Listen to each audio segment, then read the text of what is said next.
Sürücülərin yorğun, yuxusuz halda avtomobil idarə etməsi yol qəzalarının əsas səbəblərindən biridir. Təqdim olunan video görüntülər bir daha deməyə əsas verir ki, belə hallar dəfələrlə neçə-neçə insanın həyatına son qoyan ağır yol nəqliyyat hadisələri ilə nəticələnib. Bu barədə Daxili İşlər Nazirliyinin Baş Dövlət Yol Polisi İdarəsinin mətbuat xidmətinə məlumat verilib.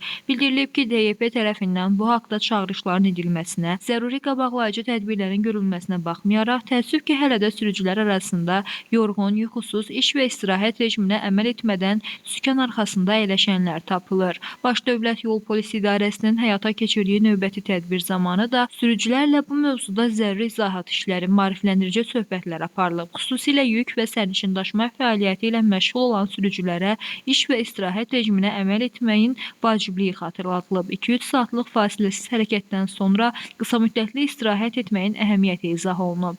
Zəruri tövsiyələr verilib. Baş Dövlət Yol Polisi İdarəsi tərəfindən bu qəbildən olan tədbirlər davamlı olaraq təşkil ediləcəkdir deyə məlumatda qeyd olunub.